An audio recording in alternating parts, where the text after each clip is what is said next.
Merci de me donner l'occasion, encore une fois de plus, de pouvoir servir Dieu sur cette plateforme. Alléluia. Que Dieu vous bénisse. Merci pour le peuple de Dieu qui est venu nombreux également. Alléluia. Est-ce qu'on est ensemble? Nous sommes dans le thème de l'année. Transformation. Lorsqu'on parle de transformation, on parle de changement. Alléluia. Lorsqu'on parle de transformation, on est en train de parler de métamorphose. On parle de réforme, on parle de réveil. On parle de quelque chose qui doit en réalité modifier le cours de ta destinée. Alléluia. Est-ce que tu es avec moi? Et lorsque nous parlons de transformation dans le domaine de la famille, quand nous parlons de transformation dans le domaine de la famille, en réalité, nous sommes en train de parler des acquis que tu acquiers dans ta vie et qui peuvent être des moyens indépendamment du fait que tu pries, indépendamment du fait que tu jeûnes, indépendamment de ta lignée familiale. Il y a des choses que tu acquiers par la transformation qui en réalité sont là pour te positionner, pour t'aligner comme vainqueur vis-à-vis des pesanteurs de ta famille. Alléluia. Est-ce que tu me suis? Est-ce que tu es avec moi? Donc, la transformation, le thème c'est vaincre les pesanteurs familiales. Alléluia. Les pesanteurs familiales ici, ce sont les lois, ce sont les alliances, ce sont les traditions, ce sont les autels, les trônes de la famille qui influencent ta vie, qui t'empêchent, qui te bloquent, qui te limitent. Alléluia. Alléluia. Est-ce que tu es avec moi? Et lorsque tu es transformé, lorsque tu reçois Christ, il y a quelque chose, il y a des choses que Dieu met dans ton esprit. Et tu n'as pas besoin de prier parce que lorsque ton esprit est transformé en Christ Jésus, tu as déjà vaincu ces choses-là. Alléluia. Parce que Christ les a déjà vaincus. Alléluia. Est-ce que tu me suis? Est-ce que tu es avec moi? Est-ce que tu peux acclamer pour toi-même? Et ce soir, nous allons parler en ce qui concerne vaincre, le thème vaincre les pesanteurs familiales. Nous allons d'abord parler du principe de l'héritage. Le principe de l'héritage. Il faut que tu saches comment ça fonctionne. Alléluia. Et dans le principe de l'héritage, nous allons, ça c'est le grand 1, le petit 1, nous allons parler de l'héritage dans le domaine naturel, dans le domaine physique. Nous allons parler de la biologie. Et nous allons en petit 2 parler de l'héritage dans le domaine spirituel. Qu'est-ce qui se passe dans ta famille et en toi? Comment ça se fait-il que des choses familiales impactent ta vie? C'est passé comment? C'est arrivé là comment? Alléluia. Nous allons parler de ces choses. Et en grand 2 de notre thème ce soir, nous allons parler de ton positionnement. C'est-à-dire, tu es bien plus que vainqueur. Alléluia. Et en tant que celui qui est vainqueur, grand 2, petit 1 du grand 2, nous allons parler tout simplement de ta position. Alléluia. Ta position. Et au petit 2 du grand 2, tu es un Dieu. Alléluia. Tu es un Dieu. Alléluia. Est-ce qu'on est ensemble? Amen. Est-ce qu'on peut ouvrir nos Bibles dans le livre de Jean chapitre 1? Jean chapitre 1.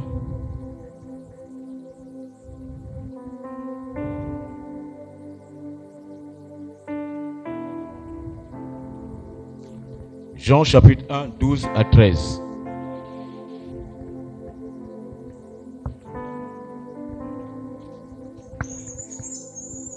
Je vais lire.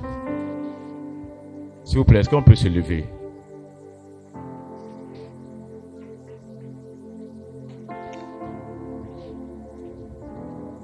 Évangile de Jean, chapitre 1, versets 12 à 13.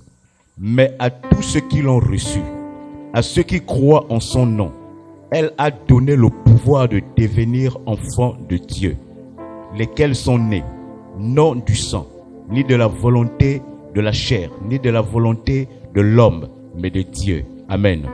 Est-ce qu'on peut s'asseoir?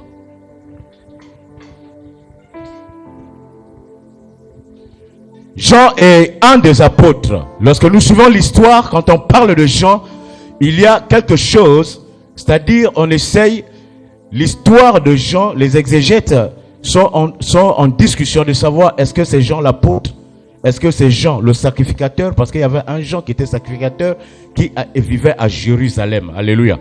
Et la Bible désigne comme Jean l'Ancien. Alléluia. Et il a écrit à partir des années 80 après Jésus-Christ. Alléluia. Amen. On est ensemble. Lorsqu'on parle de... Ici, il est en train de parler de recevoir. Il dit à ceux qui l'ont reçu, à ceux qui croient en son nom, elle a donné le pouvoir de devenir enfants de Dieu. Ça, c'est premièrement. Et là, il dit, lesquels sont nés, non du sang, ni de la volonté de la chair, ni de la volonté de l'homme, mais de Dieu. Alléluia. Lorsque nous parlons de naissance, en termes de naissance, lorsqu'on parle du sang, lorsqu'on parle de la chair, lorsqu'on parle de l'homme, ça nous renvoie tout de suite dans le cadre familial. Pourquoi? Parce que lorsque nous naissons, la vie nous est donnée par nos parents. Alléluia. Elle nous est donnée par le sang, par la chair et par l'homme. Alléluia. C'est là où intervient le cadre familial dans cette parole. Alléluia. Mais la Bible est en train de dire ici que quand tu es en Christ, en réalité, lorsque tu as accepté Christ, en fait, la naissance que tu acquiers de Christ ne dépend pas de ta lignée familiale. Elle ne dépend pas de ton père, elle ne dépend pas de ta mère, elle ne dépend pas de ta tradition, de ton ethnie, de ton pays. Non, elle dépend de Dieu. Alléluia. Est-ce que tu es avec moi? Alléluia. Donc, tu es né non du sang. C'est-à-dire, c'est pas ta famille qui décide de ta naissance. Alléluia. Et j'ai dit que nous allons parler en prélude. C'est-à-dire, nous allons épiloguer d'abord, avant de continuer sur d'autres points, nous allons épiloguer sur le principe de l'héritage. C'est-à-dire le sang, la chair. Alléluia. Le sang. Alléluia. Lorsqu'on parle du sang, dans le domaine naturel, le sang, en fait, est défini. Nous connaissons tous le sang comme ce liquide rouge qui est dans notre corps. Alléluia. Mais le sang, dans les termes biologiques, certainement scientifiques, est défini comme étant un tissu liquide.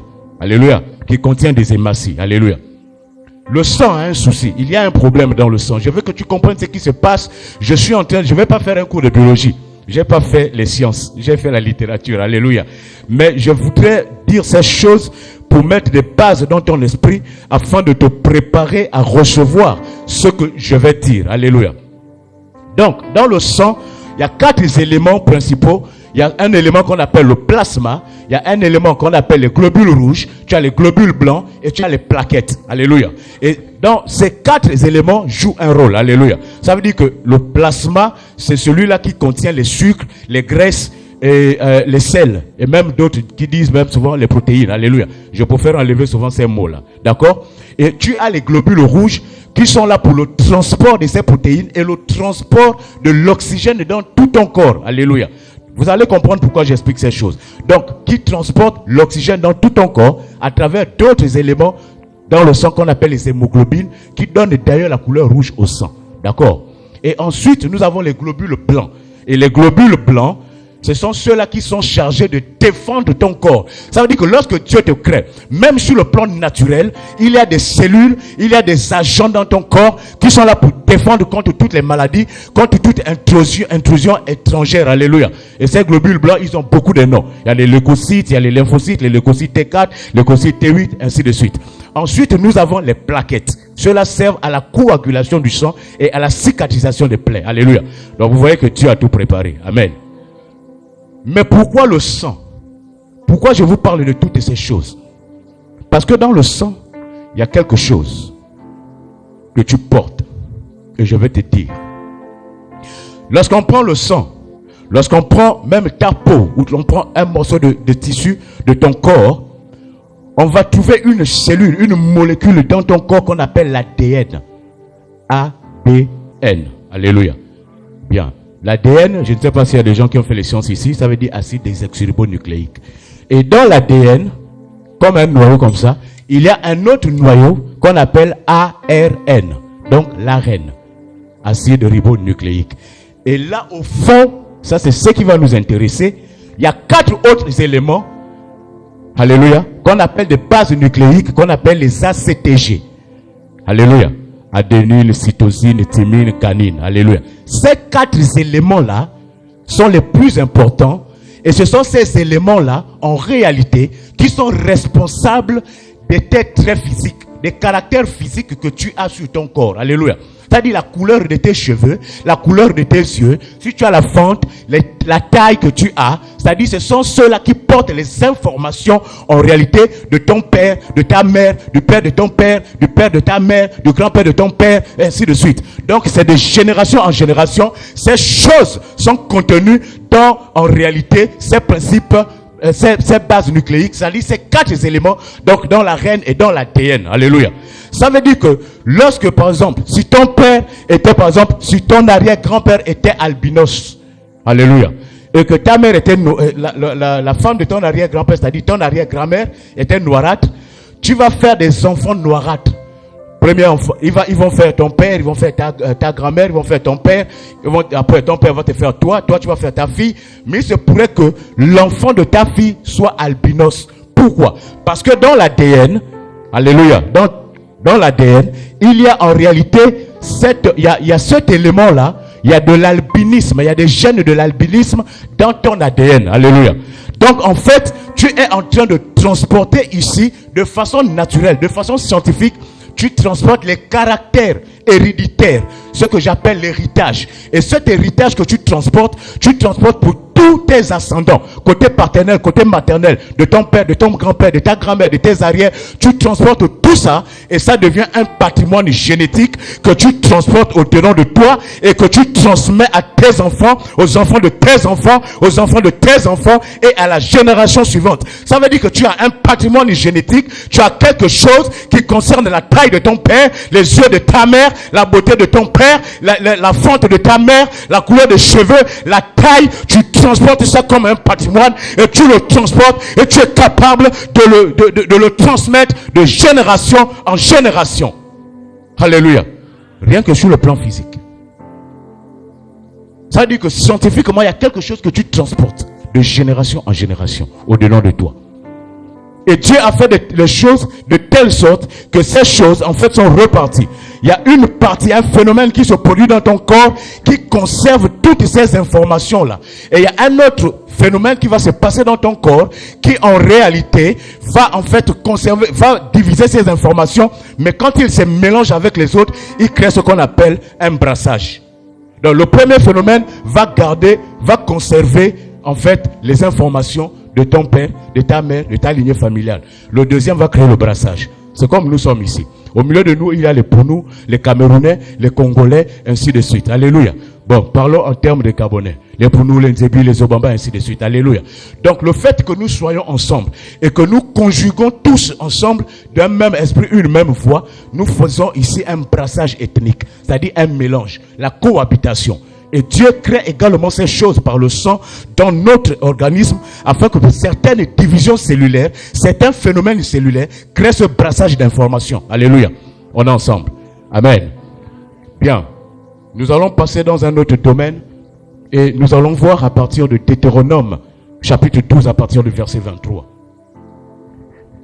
Deutéronome, chapitre 12, à partir du verset 23. Est-ce que vous êtes à la page? Est-ce que vous avez vos Bibles avec vous?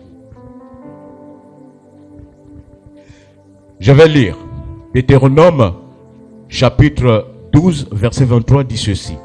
Il dit, seulement, garde-toi de manger le sang, car le sang, c'est l'âme avec la chair. Alléluia. Est-ce que vous êtes à la page? Est-ce que quelqu'un peut lire dans sa version? Je peux entendre une autre lecture, s'il vous plaît? Une autre lecture?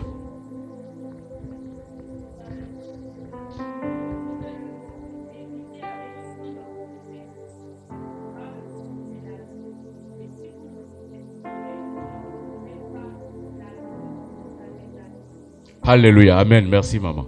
Alléluia. Il dit, garde-vous. Il dit, garde-toi de manger le sang. Car le sang, c'est la vie. Alléluia. Donc, lorsque tu as mangé le sang, tu as mangé la vie. Alléluia. Lorsque vous allez un peu plus loin dans le livre de Lévitique, chapitre 18 à partir du verset 14, vous allez bien voir ce que ça définit. Alléluia. Donc, vous comprenez que le sang ne s'arrête pas seulement au niveau, la transmission des choses dans le sang ne s'arrête pas seulement au niveau physique, au niveau naturel. Alléluia. il y a aussi un domaine spirituel. Pourquoi? Parce que dans le sang, la Bible nous montre que le sang fait intervenir l'âme. Donc le sang fait intervenir la vie. Et vous voyez que lorsqu'on parle du sang, on parle de la chair. Alléluia. Il dit, garde-toi de manger le sang, car le sang c'est l'âme. D'autres versions disent le sang c'est la vie. Et garde-toi de manger la vie avec la chair, ou l'âme avec la chair. Alléluia. Donc, outre le fait que biologiquement, tu reçois de ton père les caractères physiques, c'est-à-dire ce que tu es aujourd'hui là, le visage que tu as, les yeux que tu as, la taille que tu as, la couleur de tes cheveux, si tu es velu ou pas, ce sont les caractères physiques d'un membre de ta famille, d'un ascendant de ta famille qui sont en toi aujourd'hui. Alléluia. Mais il ne te transmet pas seulement ses caractères physiques. Alléluia. Il te transmet son âme, il te transmet sa vie. Alléluia. Alléluia. Et c'est là où j'interviens. Dis, c'est là où j'interviens. Et le Saint-Esprit est merveilleux à ce niveau. Dis que le Saint-Esprit est merveilleux à ce niveau. Alléluia. Donc, il y a un héritage qui est naturel, un héritage qui est scientifique, mais il y a aussi un héritage qui est spirituel. Et l'héritage spirituel est toujours basé sur le sang. Parce que le sang que tu as, lorsque tu nais, c'est le sang de ton père et de ta mère. Donc, c'est le sang de ta famille. Alléluia. Alléluia. Et il faut comprendre que à travers ce sang, tu reçois des choses aussi. Comme tu as reçu les caractères physiques, tu reçois aussi d'autres choses. Ça peut être une bénédiction, comme ça peut être une malédiction. Alléluia. Alléluia. Et l'illustration la plus représentative de cela, c'est lorsque nous allons dans le livre de Genèse. Je vais vous montrer quelque chose. Dans le livre de Genèse, chapitre 14, à partir du verset 18 à 20. Quelqu'un prend Genèse chapitre 14, verset 18 à 20. Une autre personne va prendre Hébreux chapitre 7.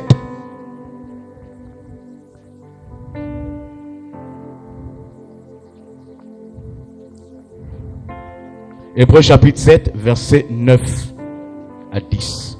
Donc, Genèse chapitre... Oui, vas-y papa. Je lis la parole de Dieu dans le livre de Genèse, chapitre 14, verset 18 à 20.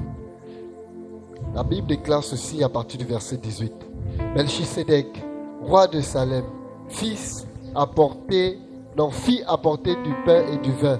Il était sacrificateur du Dieu très haut. Verset 19. Il bénit Abraham et dit, béni soit Abraham par le Dieu très haut, maître du ciel et de la terre. Verset 20. Béni soit le Dieu très haut qui a livré tes ennemis entre tes mains. Et Abraham lui donna la dîme de tout. Amen. Merci. Donc ici, on nous parle d'une situation, Abraham. Vous allez comprendre à partir dans Hébreux chapitre 7, verset 9 à 10, pourquoi je parle de cette histoire. C'est-à-dire, Abraham... Non, on va d'abord lire Hébreux. On va d'abord aller dans Hébreux. Hébreux chapitre 7, verset 9 à 10. Il dit, plus Lévi qui perçoit la dîme, l'a payé, je suis en train de paraphraser, l'a payé par Abraham. Il dit, car Lévi était encore dans les reins d'Abraham lorsque Abraham avait donné la dîme de tout à Melchisédek. Lévi était dans les reins d'Abraham. Alléluia. Lévi était dans les reins d'Abraham. Ça veut dire que lorsque Abraham a payé la dîme de tout à Melchisédek, Lévi n'existait pas encore, mais il était dans les reins de son père, dont Abraham. Alléluia. Bien. C'est qui Lévi? Ça veut dire qu'il y a eu Abraham. Il y a eu Isaac. Après Isaac, il y a eu Jacob. Donc, Lévi est la 4e génération, si je peux parler ainsi. C'est l'arrière-petit-fils. Parce que le petit-fils d'Abraham, c'est qui? C'est Jacob. Mais Lévi est l'arrière-petit-fils d'Abraham. Vous comprenez? Mais on dit que lorsque Abraham, c'est-à-dire avant même que Isaac ne soit né, et lorsque vous allez lire cette parole dans le livre de Genèse, vous allez voir que lorsque Abraham va payer la dîme du tout à Melchisédek, la Bible a écrit Abraham. La Bible ne dit pas Abraham. Ça veut dire que là encore, à cette période, quand il donne la dîme du tout, il s'appelle encore Abraham, non Abraham. Alléluia. Et il donne cette dîme. Isaac n'est pas encore né. Jacob n'est pas encore né. Même Lévi n'est pas encore né. Mais la Bible dit que Lévi, qui est l'arrière-petit-fils d'Abraham, a payé la dîme pendant qu'il était dans les reins d'Abraham. Ça veut dire que les choses qu'Abraham faisait, tout ce qu'Abraham faisait, impactait sur tout ce qui naissait de lui. Alléluia. Et c'est souvent le phénomène que nous avons dans nos familles. C'est-à-dire des choses que nos parents ont faites, des positions qu'ils ont prises, des alliances qu'ils ont faites, indépendamment même de ta volonté. Ces choses-là, pendant qu'ils les faisaient, toi aussi tu les faisais. Alléluia. Donc s'il y a eu des alliances, quand ton père faisait des alliances, ta mère faisait des alliances, tes grands-parents faisaient des alliances, toi aussi tu étais dans ces alliances. Alléluia. Lorsqu'ils élevaient les autels, toi aussi tu élevais les autels. Lorsqu'ils priaient, toi aussi tu invoquais les mêmes choses. Alléluia. Et c'est pourquoi quelque chose va se passer. C'est pourquoi quelque chose va se passer. Et pour comprendre ce qui s'est passé, nous allons partir dans Lamentation chapitre 5, à partir du verset 7. Vous allez m'excuser, moi j'aime trop être scripturel. Alléluia. Lamentation chapitre 5, verset 7. Il dit: nos pères ont péché, ils ne sont plus, et c'est nous qui portons la peine de leurs iniquités. Alléluia. Nos pères ont péché, ils ne sont plus, et c'est nous qui portons la peine de leurs iniquités. Alléluia. Mais pourquoi nous portons la peine de leurs iniquités? Ce sont eux qui ont péché, ce sont eux qui ont fait ces choses. Mais pourquoi nous portons la peine? Alléluia. Et pour comprendre pourquoi tu portes la peine, c'est toujours dans la Bible. Exode chapitre 20 verset 5. Alléluia. Alléluia. Est-ce qu'on est ensemble? Exode chapitre 20. On peut même prendre à partir du verset 4 à 5. Alléluia. Papa Bouma, vous êtes à la page? Exode chapitre 20 verset 4. Verset 4 à 5. Pour comprendre de quoi s'agit-il.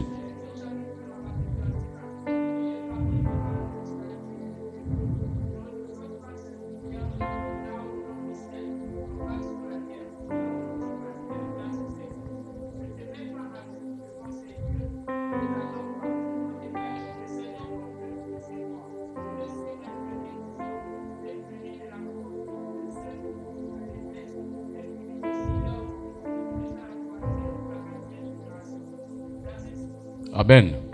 Amen. Verset 5. Merci. Que Dieu vous bénisse. Alléluia. Il dit: tu ne te feras point de représentation. Tu ne feras point de représentation. Des choses qui sont en haut dans les cieux, qui sont en bas sur la terre et qui sont sous la mer, plus bas sous la terre. Alléluia. Il dit: tu ne te prosterneras point devant elle.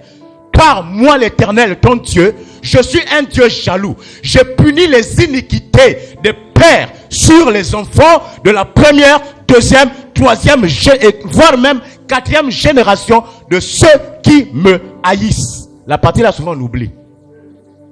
De ceux qui me haïssent.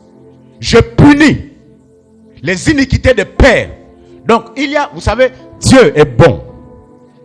Lorsque Dieu crée l'homme, il le crée à son image, alléluia, et selon sa ressemblance. Il bénit l'homme, alléluia. Mais lorsque l'homme va pécher, Dieu ne peut pas retirer ce qu'il a dit, alléluia. Alors qu'est-ce qu'il fait? Parce qu'un roi, parce qu'un Dieu, lorsqu'il parle, lorsqu'il décrète, lorsqu'il annonce, ça ne peut pas être effacé, ça ne peut pas être changé, alléluia. Mais pour que ça change, il faudrait qu'un autre décret qui s'oppose au premier décret réagisse, alléluia. Lorsque vous lisez la Bible dans le livre de Esther chapitre 8 à partir du verset 8, la Bible dit que Esther est partie voir le roi pour que le roi puisse enlever le décret qu'il avait fait sous l'influence de Mardochée pour ne pas qu'on tue les Juifs. Mais le roi va dire à Esther que prends mon sceau, va faire une lettre, car avec mon sceau, rien ne peut être effacé et annulé. Alléluia. Donc, pour annuler un décret, il faut un autre décret. Voici pourquoi lorsque je viens ce soir te parler de la transformation, te parler de vaincre les pesanteurs de la famille, c'est parce qu'il y a un décret dans ta vie. Ma présence ici, c'est pour t'annoncer que ce décret aussi peut être effacé par toi-même, parce que tu peux donner un décret contraire par rapport à la position, par rapport à là où Dieu t'amène, par rapport à l'alignement, par rapport à ce que Dieu veut faire avec toi. Alléluia.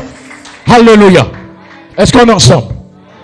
Donc Dieu avait dit que les iniquités des pères seront les iniquités des pères se passeront sur les enfants. Ce sont les enfants qui seront punis. Mais Dieu dit une chose. Il dit première, deuxième, troisième, voire quatrième génération. Et il ne s'arrête pas là. Il dit de ceux qui m'haïssent. Ça veut dire que lorsque les pères ont fait des choses qui n'ont pas confessé le nom de Dieu, ils ont attiré sur eux une malédiction. Ils ont attiré sur eux une punition. Comment attirent-ils une punition? Ça veut dire que lorsqu'ils font ces choses, lorsque Dieu est attristé, lorsque Dieu est dessus, Dieu retire sa présence de cette personne-là. Une fois Dieu a retiré sa présence, le diable vient prendre place. Et quand le diable vient prendre place, il te dit ce qu'il veut faire. Et tout ce que tu seras en train de faire, tu es dans la malédiction. Alléluia. Dis que je dois comprendre comment ça fonctionne. Parce que le fait seulement de savoir comment ça fonctionne, beaucoup de choses tombent déjà. Alléluia. La Bible dit que mon peuple périt par manque de connaissance. Donc lorsque tu connais, tu es affranchi aussi. Alléluia.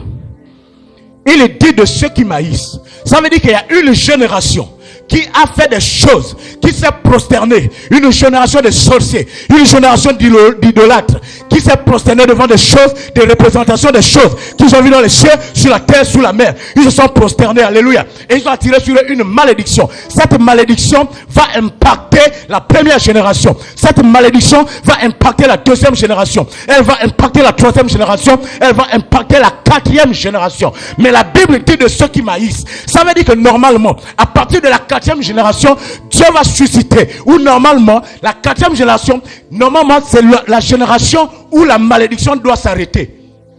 Alléluia. Mais la Bible dit de ceux qui me haïssent. Ça veut dire que jusqu'à la quatrième génération, si vous haïssez toujours Dieu, vous refaites encore 4 autres générations. Alléluia. Quatrième génération de ceux qui maïssent. Donc à la quatrième génération, la malédiction est supposée prendre fin. Et souvent la quatrième génération, il y a quelqu'un qui doit sortir du lot pour faire sortir la famille de là. Alléluia. Mais si dans la quatrième génération, vous faites toujours des choses bizarres, parce que tu estimes d'abord que tu es africain, que tu es au Bamba, que tu es fort, que tu dois d'abord t'initier, tu dois d'abord aller dans les choses noires avant de venir en Christ, bien aimé, Dieu n'est pas avec toi. Alléluia. Et à cause de toi, 4 autres générations peuvent encore être sous la malédiction. Alléluia. 4 autres générations. Et la Bible dit quelque chose à cet effet. Nous parlons de naissance. Nous parlons de naissance. Et nous disons ceci. Vous savez, lorsque vous naissez, il y a quelque chose qui se passe. Vous allez voir que lorsque vous faites, pour les femmes qui ont des enfants, et les papas aussi, quand vous faites l'enfant, vous faites les papiers à l'hôpital, je crois que ça se passe comme ça. Et puis vous partez aussi à la mairie, n'est-ce pas? Vous partez déclarer l'enfant. Je crois que c'est comme ça. On dit pour qu'on fasse à l'enfant un acte de naissance. Alléluia. Mais lorsque toi aussi, lorsque tu nais dans le monde physique, pendant qu'on est en train de te faire l'acte de naissance, il y a dans le monde spirituel un acte de naissance qui est en train d'être fait aussi pour toi. À cause de quoi? À cause de ta lignée familiale. Et la Bible dit dans le livre de Colossiens, lorsqu'on parle que cet acte a été effacé, vous savez, lorsque vous lisez la Bible, tenez compte de ce que la Bible dit, mais tenez aussi compte de ce que la Bible ne dit pas. Il dit l'acte qui vous condamnait, l'acte qui vous condamnait, qui subsistait. C'est-à-dire il y a un acte dans le monde des ténèbres qui te condamne. C'est-à-dire les instructions, les choses, les ordonnances qui sont sur cet acte-là te condamnent. Ils t'empêchent d'évoluer, t'empêchent de te marier, t'empêchent de servir Dieu, t'empêchent même de rentrer dans la miséricorde de Dieu. Alléluia. Un acte qui subsiste contre toi et dont les ordonnances te condamnent. À cause de quoi? Ta lignée familiale. Est-ce qu'on est ensemble? Ça, c'est l'héritage spirituel. Alléluia. Donc, cet héritage spirituel, des choses se produisent dans ta vie et parfois tu n'as pas conscience de qu'est-ce qui se passe exactement. Alléluia. Mais je suis venu t'apporter une bonne nouvelle. Dis à celui qui est à côté de toi qu'il y a une bonne nouvelle. Alléluia. Il y a une bonne nouvelle ce soir. Parce que la Bible dit dans le livre de Romains, chapitre 8, la Bible dit que mais en toutes ces choses, nous sommes bien plus que vainqueurs par celui qui nous a aimés. Alléluia. Oh, tu ne comprends pas. Bien aimé, je suis rentré dans ma deuxième partie. Je suis dans le point 2 et je suis au point 1, le positionnement. Je suis venu parler à quelqu'un. Je suis venu te dire, la Bible dit que mais en toutes ces choses, dans toutes ces malédictions, dans tous ces blocages, dans tous ces chômages, dans toutes ces maladies, que ça soit héréditaire ou pas, nous sommes bien plus que vainqueurs par celui qui nous a aimés. Est-ce que tu peux acclamer pour le Seigneur Jésus-Christ? Alléluia. Mais en toutes ces choses, nous sommes bien plus que vainqueurs par celui qui nous a aimés. Alléluia. Il y a quelqu'un qui nous aime. Alléluia. Dis qu'il y a quelqu'un qui m'aime. Il y a quelqu'un qui m'aime. Quelque part. Donc, qu'est-ce qui va se passer? La Bible dit à ceux qui l'ont reçu, à ceux qui croient en son nom, elle leur a donné le pouvoir. Alléluia. Mais je voulais savoir, qu'est-ce que tu as reçu? En quoi tu crois? Et c'est quoi ce pouvoir? Alléluia. Tu veux savoir ça? Est-ce que tu veux savoir ça? On va dans Éphésiens chapitre 1 à partir du verset 13. Éphésiens chapitre 1 verset 13. Alléluia. Vous êtes en train de freiner mon onction là, parce que là, je voulais... Alléluia. Éphésiens chapitre 1 verset 13 dit, il dit en lui, vous avez entendu la parole de vérité, l'évangile de votre salut. En lui vous avez cru et vous avez été scellés du Saint-Esprit qui avait été promis. Alléluia. Il dit en lui, vous avez entendu la parole de vérité et en lui vous avez cru. Alléluia. Et vous avez été scellés. Vous avez été scellés de l'esprit qui avait été promis, le Saint-Esprit. Et la Bible dit que cet esprit qui avait été promis est le gage de notre héritage pour la rédemption de ceux-là que Dieu s'est acquis pour sa gloire. Alléluia. En lui. Donc, qu'est-ce qui va se passer? Il dit, vous avez entendu la parole de vérité. Quand on dit que, quand la parole dit à ceux qui l'ont reçu, à ceux qui croient en son nom, ça veut dire à ceux qui ont entendu la parole de vérité, à ceux qui ont entendu l'évangile de Jésus-Christ, à ceux qui ont cru. Alléluia. Ils ont reçu l'esprit qui avait été promis, le Saint-Esprit. Alléluia. Et c'est la partie où tu deviens plus que vainqueur. Alléluia. Est-ce qu'on est toujours ensemble? Donc tu reçois le Saint-Esprit parce que tout simplement tu as entendu la parole, parce que tout simplement tu as cru. Alléluia. Et la Bible dit lesquels sont nés non du sang, ni de la volonté de la chair, ni de la volonté de l'homme, mais de Dieu. Alléluia. Ça veut dire quoi? Je reviens sur ce que j'ai dit au départ. Ça veut dire qu'en réalité, le Saint-Esprit, lorsque Dieu en fait t'engendre, lorsque tu es né de nouveau, je reviens, ça ne dépend pas de ton père, de ta mère. Ça ne dépend pas de tes ancêtres. Ça ne dépend pas de ta lignée familiale. Alléluia. Ça dépend de la décision de Dieu. Alléluia. Ça dépend de la volonté de Dieu. Alléluia. Mais ce que je voudrais dire à quelqu'un ce soir, c'est qu'un homme ne peut mettre au monde qu'un homme. Tout comme un chien, lorsqu'il est enceinte, il peut mettre bas et il donne naissance à un chien. Un lion donne naissance à un lion. Un éléphant donne naissance à un éléphant. Mais lorsqu'il s'agit de Dieu qui donne naissance, Dieu donne naissance à un Dieu. Et lorsque Dieu donne naissance à quelqu'un, cette personne est un Dieu. Alléluia. Et un Dieu, lorsque tu es Dieu, il n'y a aucune pesanteur qui peut te freiner. Parce que tu ne dépends pas du sang. Tu ne dépends pas de la chair. Non. Tu ne comprends pas ce que je suis venu te dire. Ta vie ne dépend pas du sang. Ta vie ne dépend pas de la chair. Ta vie ne dépend pas de l'homme. La vie que tu vis en ce moment n'est pas une vie qui est terrestre. Parce que lorsque tu as l'Esprit de Dieu, tu es enfant de Dieu. À partir du fait que tu sois enfant de Dieu, tu as un esprit qui opère pas dans le domaine terrestre, mais dans le domaine céleste. Parce qu'avec l'Esprit de Dieu, tu deviens citoyen du royaume des cieux. Les choses qui tuent les gens sur la terre ne peuvent pas te tuer parce que tu es un Dieu. Les choses qui bloquent les gens sur la terre ne peuvent pas te bloquer parce que tu es un Dieu. Alléluia. Est-ce que tu peux dire Amen?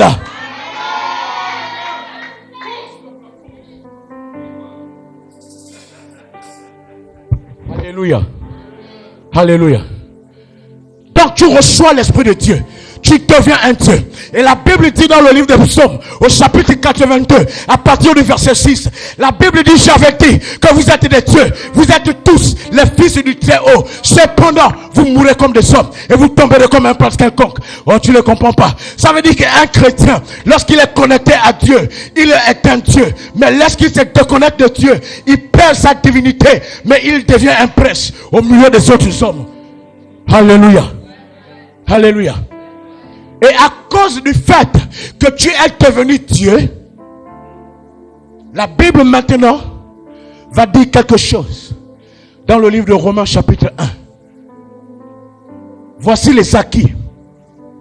Les choses qui pénètrent ton esprit et qui commencent à vaincre les pesanteurs. Il dit, il n'y a donc maintenant plus de condamnation pour ceux qui sont en Christ. Alléluia. Alléluia.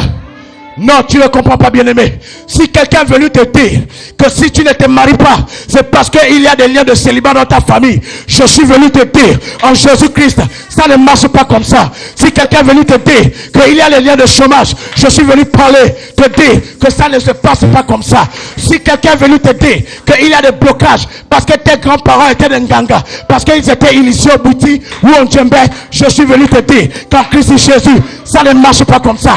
Les choses qui te condamnaient, ces choses-là ne peuvent plus te condamner. La Bible dit dans le livre d'Ésaïe chapitre 43 à partir du verset 18, il dit, ne considérez plus les événements passés et ne vous souvenez plus des choses anciennes, parce que la Bible déclare dans le livre de 1 Corinthiens chapitre 5 à partir du verset 17, si quelqu'un est en Christ, il est une nouvelle créature. Les choses anciennes sont passées et voici toutes les choses sont devenues nouvelles. Je suis venu te dire qu'à partir de ce soir, peut-être que tu ne savais pas, tu es une nouvelle créature et que des choses anciennes sont passées. Ne considère plus les choses passées, ne te souviens plus de ce qui est ancien, parce qu'en Christ Jésus, ce soir tu es une nouvelle créature.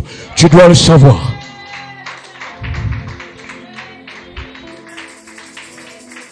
Alléluia. Tu es une nouvelle créature. Tu es un Dieu. Alléluia. Vous savez, je vais vous dire une chose. Lorsque Jésus va se faire baptiser, il y a des prophéties qui courent sur Jésus depuis plus de 700 ans. On parle d'un homme et on dit que Dieu s'est fabriqué un corps. Dieu s'est fabriqué un corps parce que Dieu devait venir sur terre. Mais pour venir sur terre, il devait se fabriquer un corps. Et ce corps-là devait naître d'une femme vierge. Alléluia. Moi, je suis sûr que Dieu voulait éviter les affaires de transfusion de sang, de de ADN et des trucs comme ça. Là. Alléluia. Alléluia. Amen. Même s'il y en avait chez Marie. Mais je suis que chez Marie, là, ça n'a pas trop d'effet. Parce que pour que ça ait des effets, il faut qu'un homme y soit. Alléluia. Tu sais, lorsque tu es là, il faut que tu comprennes déjà que le fait que tu naisses, le fait que tu grandisses, le fait que tu sois là, détermine que tu es déjà vainqueur. Oh, il faut que je t'explique comment ça se passe. Dis qu'explique-moi, papa. Alléluia. Ça veut dire que lorsque, par exemple, une personne, pour faire des enfants, il faut une fusion entre un ovule et des spermatozoïdes. Mais il n'y a qu'un seul ovule qui est libéré dans le ventre de la femme. Mais il y a des milliers de spermatozoïdes qui sont libérés. Alléluia. Et ces spermatozoïdes-là, on accepte que la nature a fait des choses de telle sorte qu'une fois qu'un seul de ces milliers de spermatozoïdes a fusionné avec l'ovule, les autres là, ça dégage une odeur qui les tue. Donc, si tu es né, c'est parce que tu es vainqueur parmi des milliers. Alléluia. Tu es d'abord vainqueur. Ça veut dire que tu es vainqueur depuis dans le ventre de ta mère. Tu es vainqueur depuis que Dieu t'a appelé. Alléluia. Il n'y a pas un combat que tu n'as pas pu vaincre. Le problème, c'est qu'il y a des choses que tu ne peux pas voir. Alléluia. Est-ce qu'on est ensemble? Est-ce qu'on est ensemble? On continue. Est-ce que tu peux acclamer? Oh, ton acclamation là, vraiment. Alléluia. Alléluia. Donc, ces choses que nous voyons ici, lorsqu'on dit qu'il n'y a plus de condamnation pour ceux qui sont en Christ. Alléluia. C'est pour dire qu'en fait, lorsque tu es en Christ, voici les acquis que Dieu met dans ton esprit. Tu n'as pas besoin de faire des prières. Tu n'as pas besoin de jeûner. Ça ne dépend pas de quoi que ce soit. Ça ne dépend pas de toi. Non. Ça dépend de ce que Dieu a mis en toi. Le fait d'avoir reçu Christ dans ta vie, il y a des choses qui se sont déjà écartées, qui sont déjà détruites, qui sont déjà brisées. Alléluia. Tu n'appartiens plus à cette famille. Alléluia. Vous savez, lorsqu'on parle de... Je voulais parler de David. Et même de Jésus. Mais je vais commencer par David. David gardait le troupeau à près de 35 km de chez lui. Et il y avait un problème. C'est que parfois, David, quand il gardait le troupeau, les ours venaient. Il prenait un agneau, un mouton, il fouillait avec. Alléluia. Les loups venaient. Les lions venaient. Ils prennent, ils barrent. Je suis sûr que David aussi fouillait. Mais quelque chose va se passer dans la vie de David. Pendant que David est en train de garder le troupeau, un jour, après des temps d'années qu'il gardait le troupeau, un jour, on est venu chercher David. On l'a dit, il a tout Israël, il a toute la vallée qui t'attend là-bas dans la maison de ton père. Parce qu'un homme est arrivé, il demande après toi. Il y avait des anciens de cette ville-là qui étaient assis en train d'attendre un enfant. Alléluia.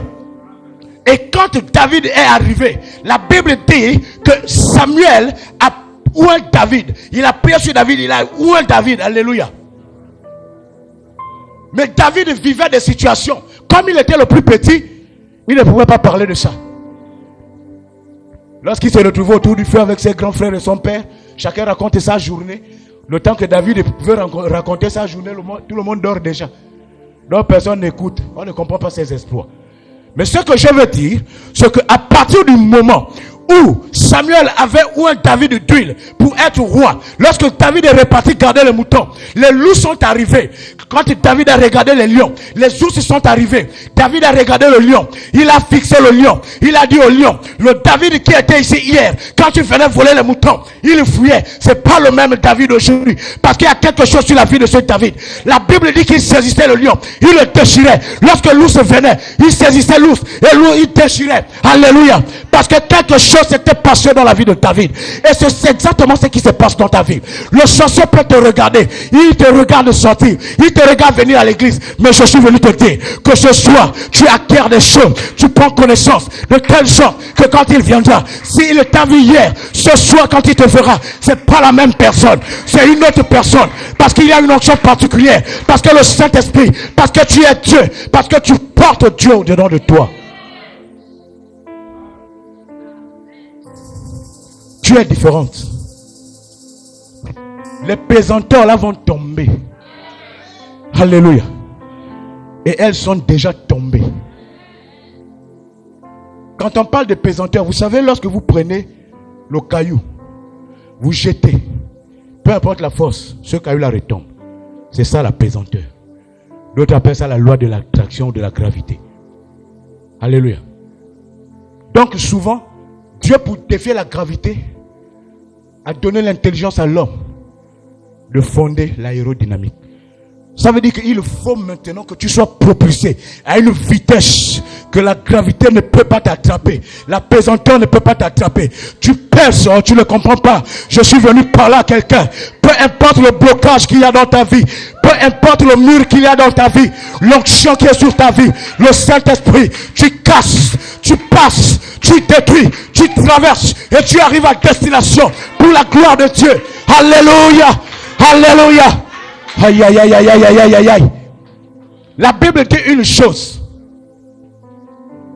Il dit, vous avez reçu, vous avez été scellés de l'esprit qui avait été promis, le Saint-Esprit. Moi, la partie qui me blase là-dedans, c'est quand on dit, vous avez été scellés. Ça veut dire, il y a eu un saut. Alléluia. Il y a une histoire qui se passe dans la Bible, quand on tue Jésus. Les sacrificateurs vont aller voir le roi. Et puis ils vont dire que non. Le gars là de son vivant. Vous savez le sorcier, quand il vit avec toi, tout ce que tu dis là, il peut se souvenir de ça. Alléluia. Dans la famille, vous allez voir des gens, c'est le père le frère et la sœur, ils vivent parfois dans le même terrain, dans le même quartier. Parfois l'autre vit de l'autre côté de la route, l'autre vit de l'autre côté de la route. Mais les deux là, ça fait 10 ans, 20 ans, ils ne s'entendent pas. Alléluia. Et parfois quand vous les regardez, ils ne s'entendent pas du tout. Vous les enfants, vous pensez qu'ils ne s'entendent pas. Mais en réalité dans la sorcellerie, les deux grands sorciers de la famille qui bloquent les enfants dans la famille, ce sont les deux gars là. Quand vous les voyez la journée, ils ne s'entendent pas. Mais la nuit, ils se réunissent pour vous manger, pour décider sur votre sort. Alléluia. Mais ça va s'arrêter aujourd'hui. Parce qu'ils sont mis à découvert. Alléluia. Parce que la Bible dit que lorsque Pilate a appris que Jésus-Christ était galiléen, il dit, ah bon, j'ai appris qu'Hérode est dans la ville, envoyez-le chez Hérode. Et la Bible dit que ce jour-là, Pilate et Hérode sont devenus amis. D'ennemis qu'ils étaient, ils sont devenus amis. Pourquoi? Pour tuer Jésus. Alléluia. Alléluia. Et lorsqu'ils vont libérer, lorsque les sacrificateurs vont aller le voir, il va dire, tenez les gars, prenez les gardiens. Je vais vous expliquer l'affaire de scellé. Prenez les gens. Alors là, qu'est-ce qu'ils sont partis faire? Ils ont mis un sceau. La Bible dit, ils ont mis un sceau sur la tombe de Jésus. Donc ils ont scellé la tombe de Jésus. Comme Dieu t'a scellé avec le Saint-Esprit, eux aussi ils ont scellé. Vous savez, lorsqu'on scelle, le sceau là que vous entendez, c'est le cachet. C'est le tampon. Alléluia. C'est le symbole. Ça veut dire propriété privée. Ça veut dire marque déposée. Donc quand on scelle le tombeau de Jésus, ça veut dire que le tombeau de Jésus est la propriété privée de l'État. Voici pourquoi on a déposé des militaires pour garder. Le tombeau de Jésus est la marque déposée. Alléluia. En réalité, le sceau qu'on avait mis sur la tombe de Jésus voulait dire que même les amis, les parents, la famille de Jésus n'avaient pas de pouvoir sur le corps de Jésus et sur la tombe de Jésus. Alléluia. Alléluia.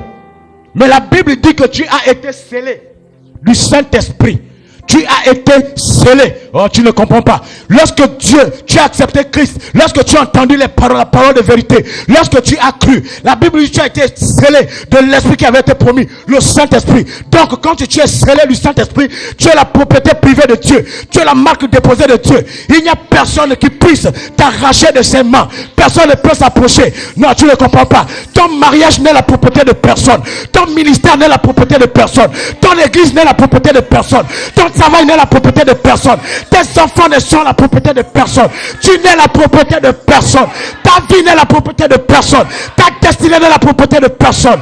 Tu es la propriété de Dieu. Tu es la marque déposée de Dieu. Tu es participant de la nature divine de Dieu. Tu es citoyen du royaume de Dieu. Alléluia. Alléluia. Alléluia. Est-ce qu'on est ensemble? Il est devenu la marque déposée. Alléluia. Dieu a fait des choses lorsqu'il t'a appelé. Il y a des choses qu'il a mis dans ton esprit. Et ces choses sont là pour challenger les choses qui sont dans ta famille. Lorsque Caïn a tué Abel, Dieu a dit à Caïn, il dit, j'entends le sang de ton frère crier vers moi. Le sang. Alléluia. Et quelque part dans la Bible, on dit que le sang de Jésus parle plus que le sang d'Abel. Alléluia. Lorsque nous allons dans la Bible, est-ce qu'on peut ouvrir nos Bibles? Romains chapitre 8, à partir du verset 28. Je vais vous montrer quelque chose.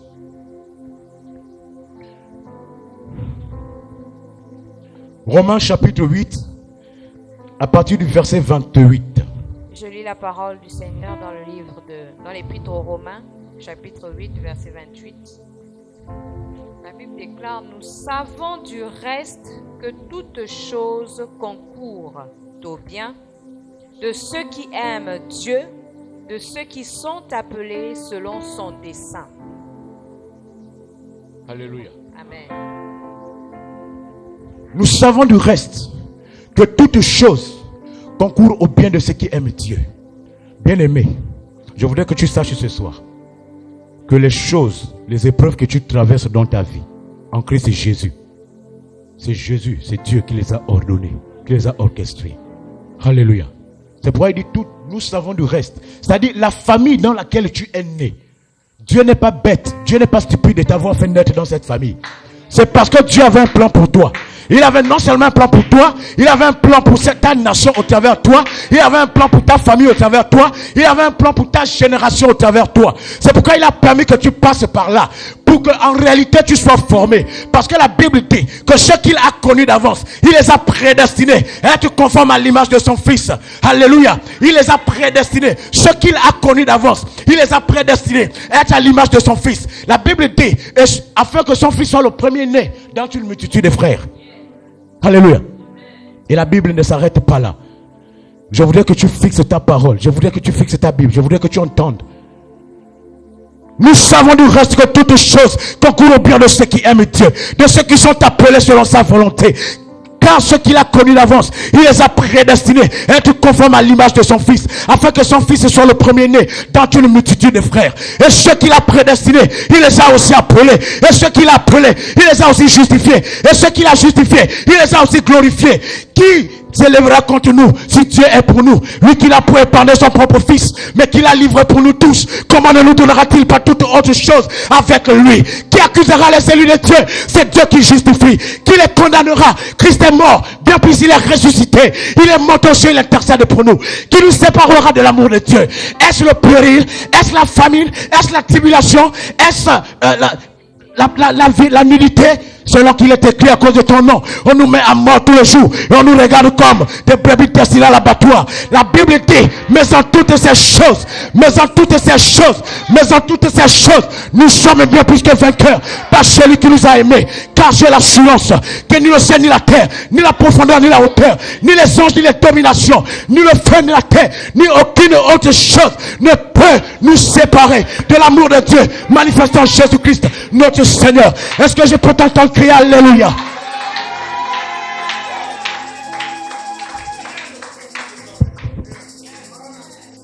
Mais en toutes ces choses, dans toute cette sorcellerie, nous sommes plus que vainqueurs. Dans toute cette idolâtrie, nous sommes plus que vainqueurs. Dans tout ce chômage, nous sommes plus que vainqueurs. Dans tous ces blocages, nous sommes plus que vainqueurs. Dans la faim, nous sommes plus que vainqueurs. Dans le manque, nous sommes plus que vainqueurs par celui qui nous a aimés. Parce que le sorcier, il peut voir que tu es dans le manque, mais tu n'es pas dans le manque. Parce que l'Éternel est ton berger et tu ne manqueras de rien. Alléluia. La Bible dit qu'il me fait reposer dans les verts pâturages. Il me conduit auprès des eaux paisibles. Alléluia. Il me conduit sur les sentiers de la justice. Alléluia. Alléluia. Alléluia. Il dit quand je marche dans la vallée de l'ombre de la mort, lorsque je marche dans la vallée du chômage, lorsque je marche dans la vallée de la stérilité, lorsque je marche dans la vallée de la sorcellerie, lorsque je marche dans la vallée de blocage, lorsque je marche dans la vallée de la mort, je ne crains aucun mal, parce que ta houlette et ton bâton me rassurent. Alléluia. Il dit en face de mes ennemis, en face de mes adversaires, en face de mes sorciers, en face des vampires de ma vie, en face des sorciers de ma vie, en face des méchants, en face de toutes ces personnes. Alléluia. Il dit, il dresse devant moi une table et ma coupe déborde. Alléluia. Alléluia. Est-ce que je parle à quelqu'un ce soir? Est-ce que tu es avec moi? Amen, amen. Est-ce que tu peux acclamer encore pour le Seigneur, s'il te plaît?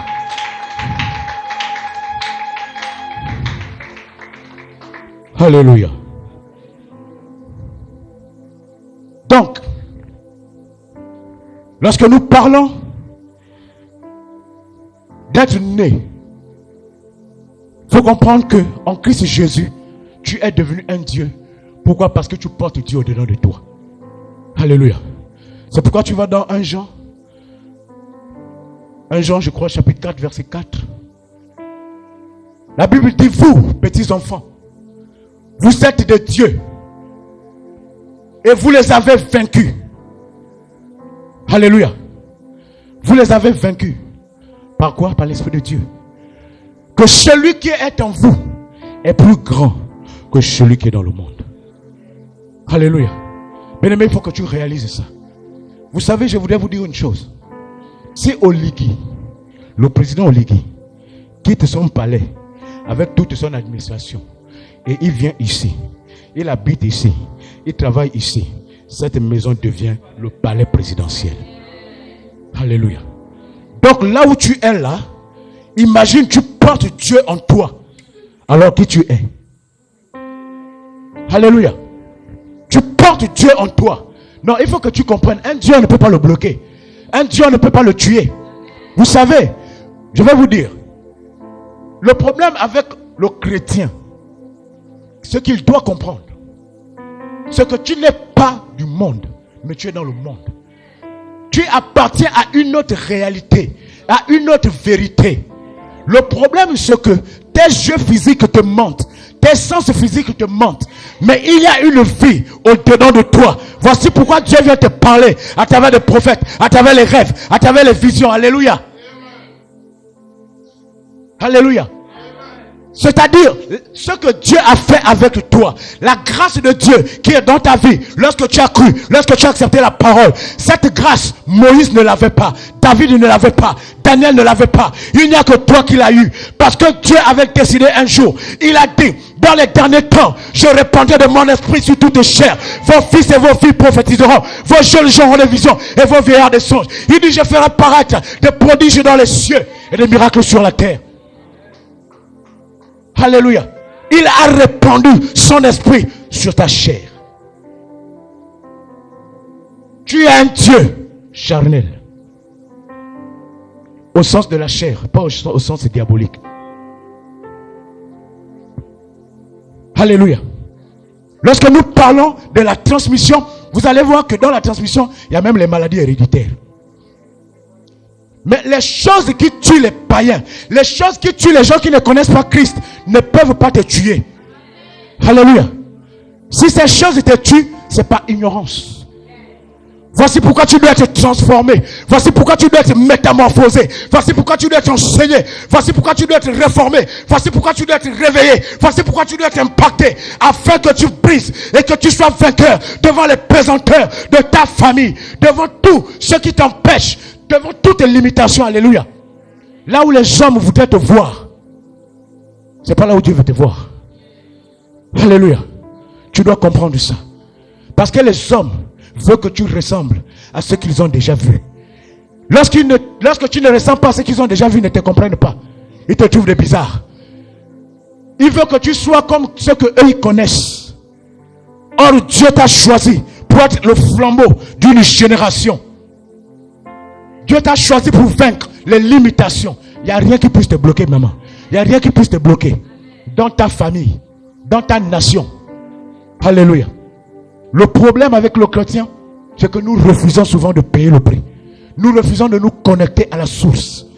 Dieu met des gens devant toi. Le problème de nos pères, c'est que Dieu a envoyé des pasteurs, il a envoyé des évangélistes, il a envoyé des docteurs, il a envoyé des prophètes. Allez leur parler de la part de Dieu. Mais ils se sont refusés. Et ils se sont accrochés à l'idolâtrie. Ils se sont accrochés au vaudou, au bouti, au djembé, à la rose croix, au djobi. Ils se sont accrochés à l'idolâtrie, aux esprits des eaux, des sirènes. Ils ont appelé ça des génies. Et ils ont dit que c'est des grands chasseurs, c'est des grands pêcheurs, c'est des gars qui avaient les 4, 5 et 6 femmes. Parce que c'était des grands dragueurs. Mais ils ont oublié une chose. C'est que lorsqu'ils se sont conformés à cette vie, ils ont appelé des choses. Ils ont déclaré des alliances. Ils ont établi des hôtels. Ils ont appelé des esprits. Et ils ont donné à ces esprits des trônes. Et ces trônes opèrent dans ta vie à cause d'eux. Alléluia. Mais c'est fini. Ils sont vaincus. Alléluia. Alléluia. Je vais chuter par là.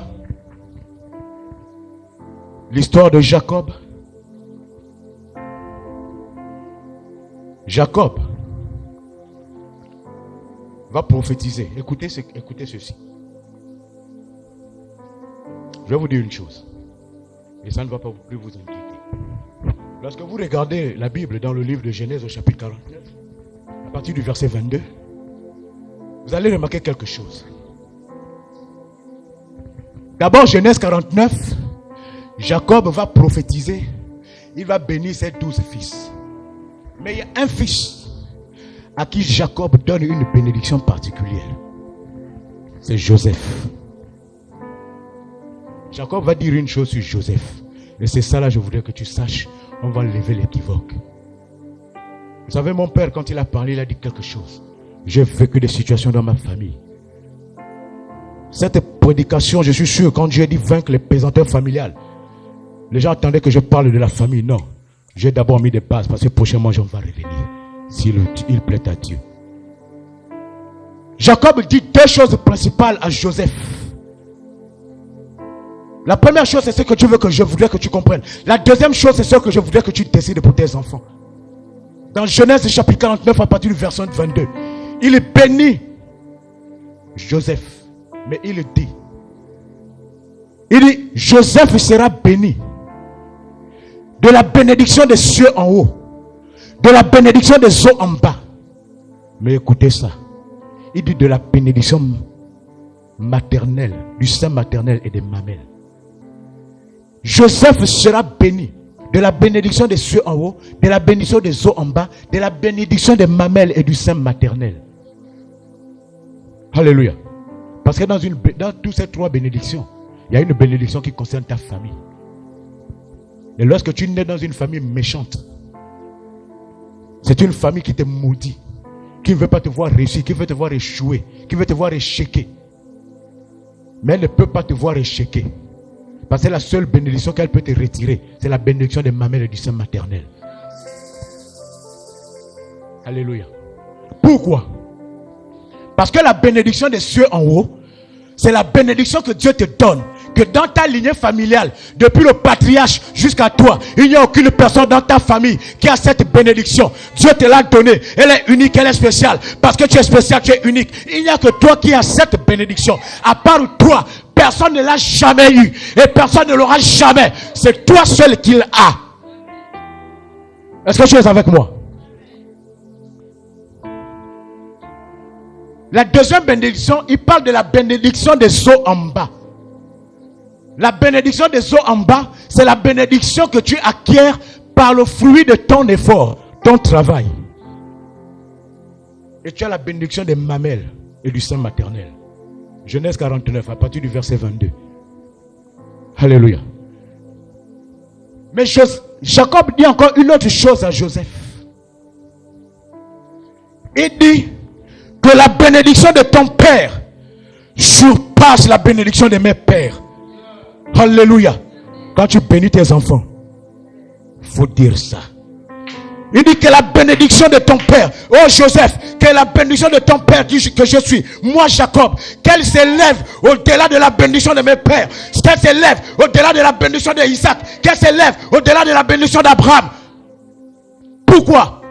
Parce que Jacob avait eu une rencontre avec Dieu. Il y avait une bénédiction sur Jacob, c'est vrai, parce que Abraham avait été béni. Et cette bénédiction impactait la vie de Jacob. Mais Jacob, au-delà de la bénédiction d'Abraham, a eu lui-même une rencontre avec Dieu. Alléluia. La Bible dit qu'il s'est battu avec Dieu, il a vaincu. En fait, Jacob avait prié. La bagarre que vous entendez là, il avait prié. Je pense que si vous voulez comprendre ce qui s'est passé, c'est dans le livre de Osée chapitre 12 à partir du verset 4. Osée chapitre 12 verset 4. Il dit qu'il a prié, il a fait entendre des cris à celui qui pouvait le bénir.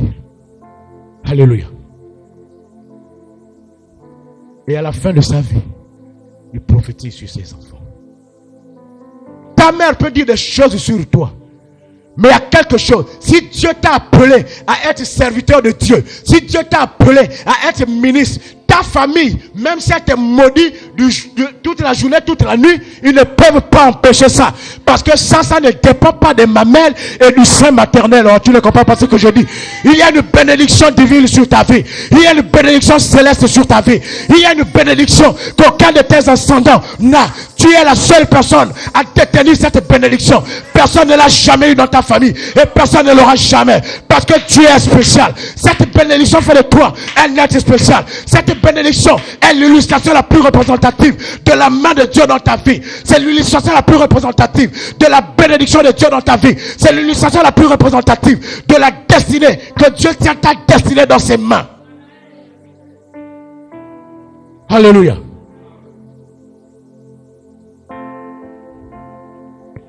Et lorsque nous regardons la vie de Jésus, Jésus était béni justement de ces trois bénédictions.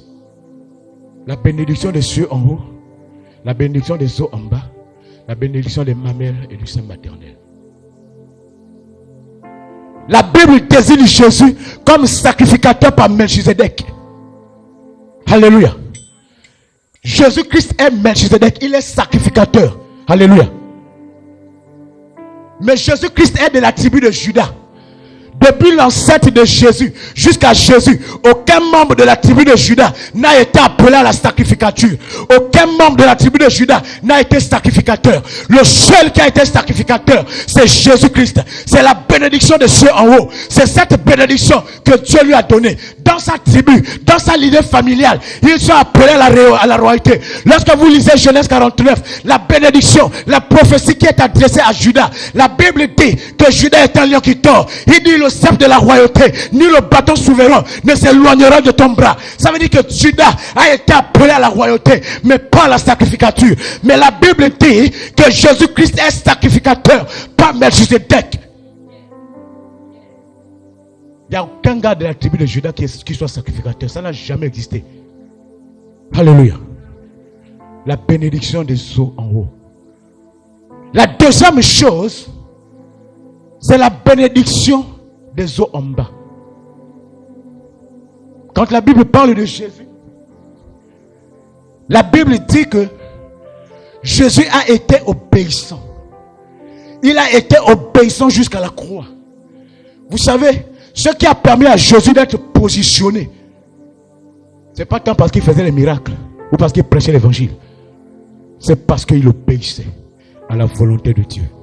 Tu dois avoir une rencontre avec Dieu, bien-aimé.